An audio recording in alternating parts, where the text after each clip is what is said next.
महाभारत युद्ध पौराणिक युग में लड़ा गया सबसे बड़ा युद्ध था, जिसमें लाखों की संख्या में योद्धा वीरगति को प्राप्त हुए थे।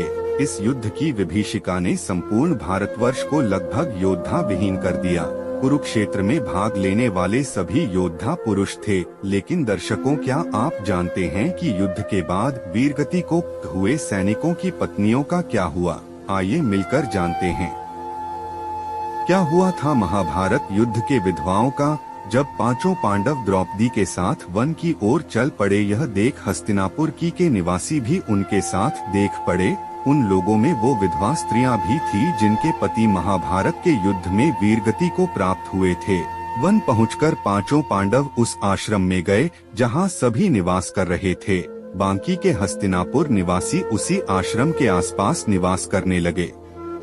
कुछ दिन पश्चात एक दिन महर्षि वेद व्यास उस आश्रम में पांडवों से मिलने आए, परंतु वहां महर्षि वेद व्यास देखा कि पांडव सहित हस्तिनापुर के सभी निवासी भी युद्ध में मारे गए अपने परिजनों के शोक में डूबे हुए हैं। यह देख महर्षि वेद व्यास ने सभी से कहा कि आप लोग युद्ध में वीरगति को प्राप्त हुए अपने परिजनों मत करिए। वे सभी स्वर्ग या फिर दूसरे लोकों में सुखी पूर्वक निवास कर रहे हैं।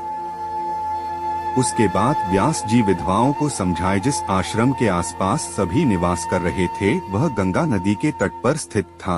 शाम को सूर्यास्त होने से पहले महर्षि वेद व्यास सभी को लेकर गंगा के तट पर पहुँचे। फिर सूर्यास्त के बाद उन्होंने अपने तपोबल से महाभारत युद्ध में मारे गए सभी योद्धाओं का आवाहन किया।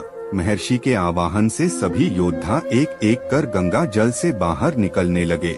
अपने मृत परिजनों को अपने सामने खड़ा देख पांडव सहित हस्तिनापुर के सभी निवासी खुश हो गए।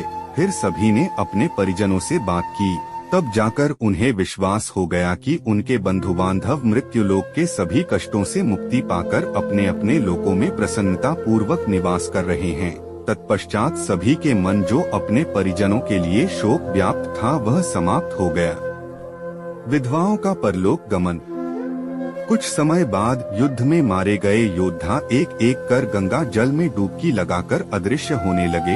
यह देख महर्षि वेद व्यास ने विधवा स्त्रियों से कहा कि जो स्त्रियां अपने पति के साथ उनके लोक जाना चाहती है, वह गंगा के इस पवित्र जल में अपना जीवन त्याग कर जा सकती है।